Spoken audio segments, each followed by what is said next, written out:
everybody, it's Emily Dark Schooling, and today I'm filming my very last book haul of the year, and I'm in my corner again.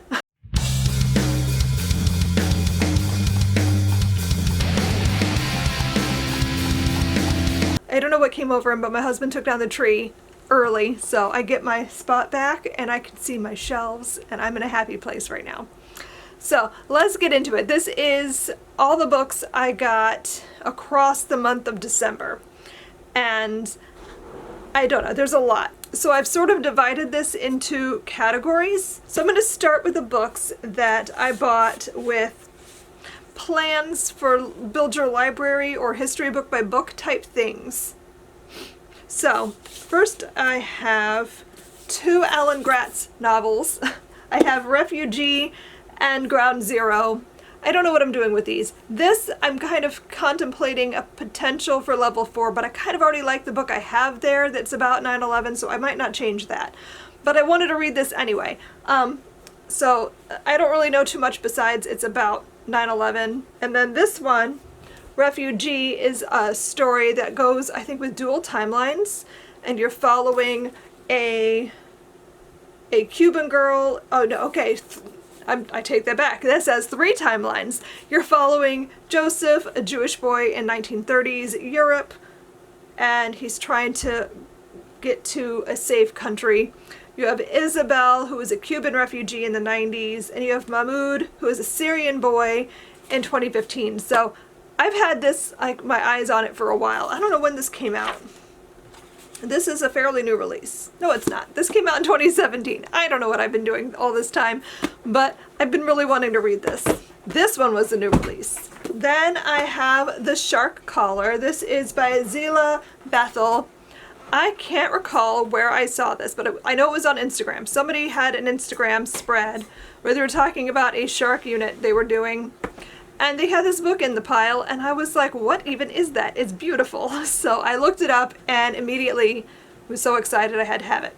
So this is a story set in Papua New Guinea, and it revolves around the actual, like, occupation of shark calling, which I know nothing about. But I am dying to pick this up. This is a big potential for the shark unit study update that I'm going to be working on soon, and I just, like, really want to read this.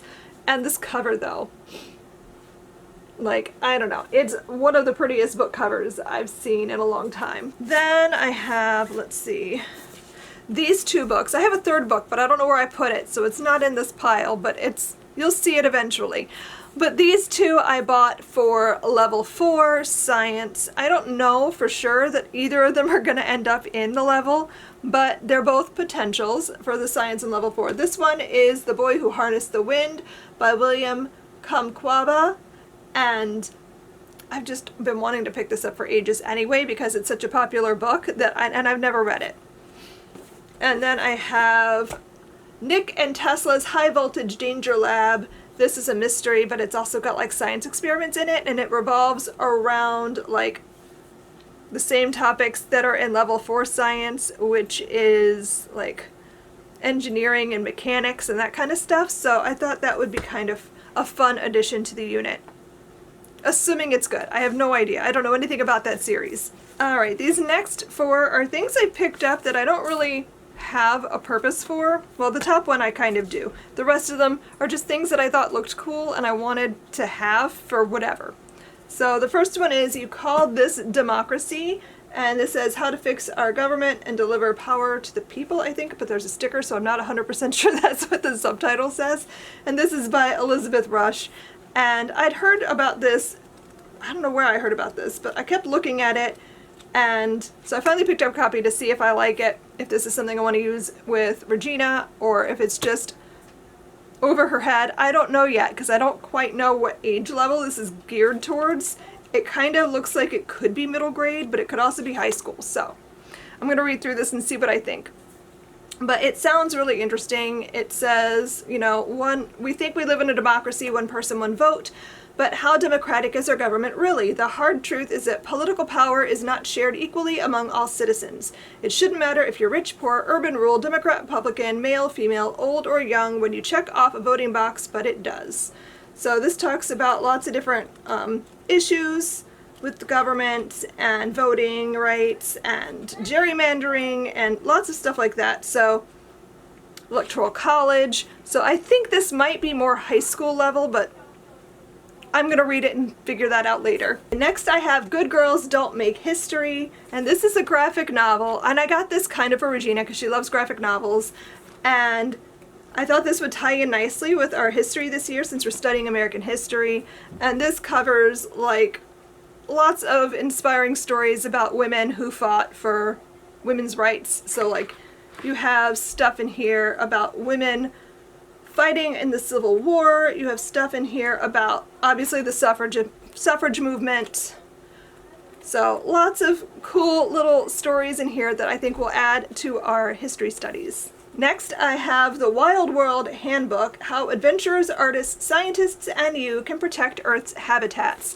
I thought it looked interesting, so we're doing biology this year, so this might tie in with our science. I don't know yet, honestly. I'm still kind of figuring out where this will fit. This looked really interesting, and then this I bought, I think when Amazon was doing their buy two, get one free. Or maybe this was a lightning deal. I honestly don't remember. I just know I got it on sale. And this is Timelines of Everything by Smithsonian. And it's just one of those big encyclopedia, like, coffee table books. I love stuff like this. So it's beautiful. I just like to like flip through things like this and leave it out for my kids to look at. I'm excited to have it. I got the December Nightworms subscription box, which I was so excited about. I talked about it on my Instagram. And so I got 2 books in that box. I got the Valancourt book of Victorian Christmas Ghost Stories, Volume 5. And I got This Savage Instinct by M.M. DeLuca. Both of them I like really wanted to get to. This I didn't get to this year, but I kind of want to go back and get the other 4 because I feel like weird jumping in volume 5, which I know is stupid. It makes it doesn't matter. They're short stories, but still, it's the principle of the thing. But this one I was really intrigued by. It's Victorian. The theme of the box was like Victorian Christmas. And this story is like a Victorian setting, and it's a woman like building a relationship with another woman who is a female serial killer, and it just sounds like it's going to be really good. So, very excited to pick this up like in the very near future. These next 3 are just like odds and ends that I've picked up. The first one is actually a gift from my friend Megan.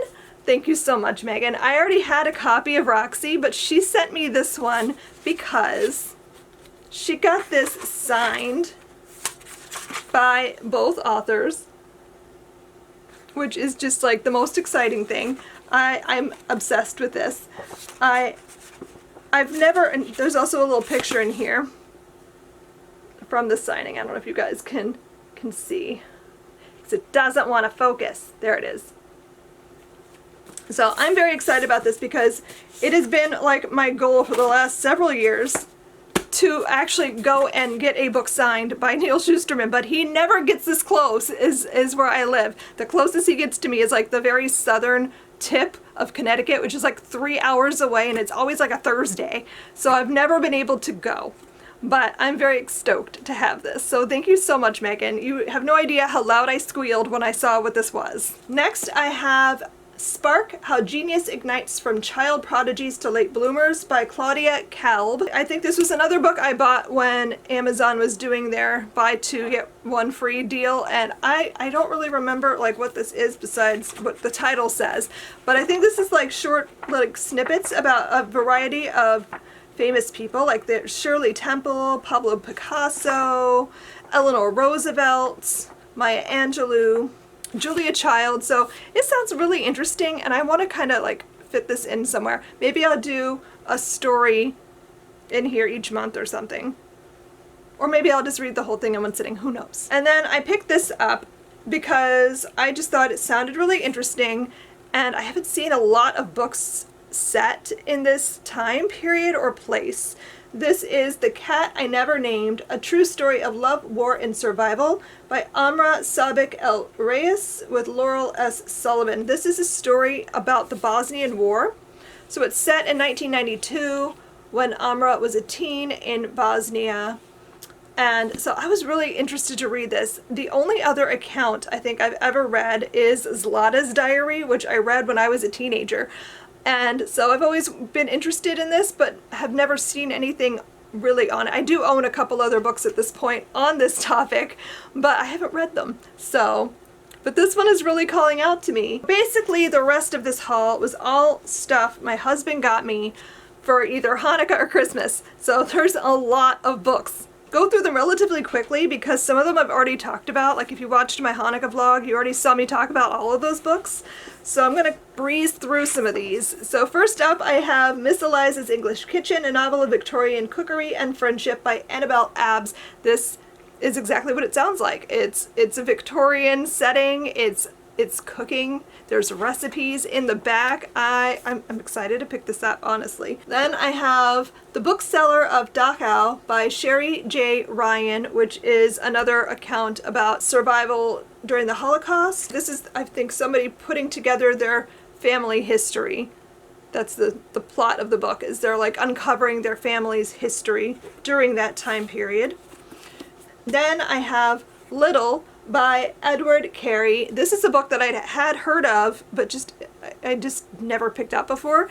This is set in France in the 1760s, I think. It says, in 1761, a tiny-bodied, big-hearted orphan named Marie is apprenticed to an eccentric wax sculptor and whisked off to the royalsome streets of Paris, where they meet a domineering widow and her quiet, pale son. Together they establish an exhibition hall for wax figures, and the spectacle becomes a sensation. But even as Marie's talent captures the attention of the royal family, a revolutionary mob takes to the streets demanding heads, and at the Wax Museum, heads are what they do. Little is a modern masterpiece, a luminous tale of innocents and rogues, philosophers and prisoners, and the ambitious girl who captured them all. This sounds awesome. Oh my gosh. I think that might be the first time I've actually read the whole synopsis, and wow. Okay, I really want to read this. I have West with Giraffes by Linda Rutledge. This was a book I had requested. This is a story about, I think there's like some kind of a storm or something in the 1930s, and most of the animals at the zoo haven't survived, but they have 2 giraffes that they're trying to transport across the country to the San Diego Zoo. So it's like a road trip story with giraffes during the Depression heading into the Dust Bowl. So I've heard so many people mention this book this year, and I've just been dying to get my hands on it. Then I have The Last Checkmate. This is by Gabriella Saab, and this is another Holocaust story. This one revolves around chess. So that's an interesting element I haven't seen before. I think the person in this story is like a chess player and a member of the Polish underground resistance, and they use their ability to play chess as a way to infiltrate, perhaps, I think. I'm not sure, but I just know there's chess involved. Then I have The Last Rose of Shanghai by Wina Dai Randall. This is going to combine 2 of my favorite time periods to read about, which is the Holocaust, but also China, right around the time of like the rape of Nanking. Like, I am kind of obsessed with all of that. I don't know why, I'm morbid, but this sounds really great. This is set in Shanghai, and during that time Shanghai is a place where they're really cosmopolitan. Lots of Jews escaped there during 1930s when Germany was starting to like get really dangerous. So there's a Jewish population there. It sounds like such a good story. I have another book very similar to this too that I really need to read, so maybe I should prioritize that this year to get to both of those. Next I have The Red Head of Auschwitz by Nechama Birnbaum, and again, I've been hearing so much about this the last little bit. This is a new release. I think this came out in November perhaps, and I've just been really, really excited to pick it up. It's exactly what it sounds like. This is another true story about someone who survived the Holocaust, and this is her story. And I've just been hearing so many people talk about it. I really want to read it. I have Evil Roman Emperors by Philip Barlog, This is the shocking history of ancient Rome's most wicked rulers, from Caligula to Nero and more. I don't have a lot on my shelves set in ancient Rome, so I'm really excited to have this on my bookshelf. This is like a bunch of like short snippets about various Roman rulers and emperors and stuff, and it just sounds really fun. I like things like this quite a lot because I can like dip in and out of it. I don't have to sit down and read the whole book all the way through, and it usually spurs on more research and wanting to find more things on a topic, so always a good time. And then I have Leonora in the Morning Light by Michaela Carter. This book is so pretty. Like, I'm just obsessed with how beautiful that is. So this one is another World War II story, but I don't really know what this one's about. This is not a book that has been on my radar. This is a new release. I think this is set in both France and England. I think it's Blur by Gillian Cantor. That speaks highly to it. Next, I have to show you like the prettiest thing I've ever owned. This book is gorgeous, and I'm so excited that I own it. I have a new like gorgeous copy of Lord of the Rings. Oh my gosh, you guys this doesn't really even like how pretty is that? I love sprayed edges anyway, but sprayed edges with art on it is just too much. It's so pretty. There's maps in here that you can take out. There's illustrations in here by the author. Let's see if I can find one. So there's illustrations in here by Tolkien. Ugh, this is so pretty. There's a ribbon. I love this. I'm obsessed. I'm kind of collecting editions of Lord of the Rings at this point. This next book, I was so excited when I opened this. So, and you're gonna be like, what? This is The Bride movie storybook. I had a copy of this when I was a little kid. I've never seen this movie, ever. I need to look it up and see if I can find this streaming somewhere, but I had a copy of I don't even know why I had a copy of this. I probably picked it up at a yard sale or something when I was little, and I loved it. I loved flipping through it. I loved all the pictures, like from the movie. I don't know. I read it cover to cover, probably on a weekly basis when I was young, and I was obsessed with it. And then, like, I don't know, like all of my books when I was a kid disappeared because my father was a classroom teacher, and he would just like build his classroom library by taking my books. So I don't have most of the things that I had as a child anymore. And I was lamenting about this. I don't know why we were talking about it. And so my husband found me a copy, and I'm just like, I'm so happy to have this. Next up, I have The God of Lost Words by A.J. Hackwith. This is the third book in the Hell's Library series. We read the first one with the ARG Booked Book Club this year, and I really liked it, but I felt like I read it too fast, so I kind of want to go back sometime and reread that book again and then continue on with the series. But this is the third book. I don't want to read the synopsis because I haven't read the second book and I don't know what happens, so I'm gonna not spoil myself.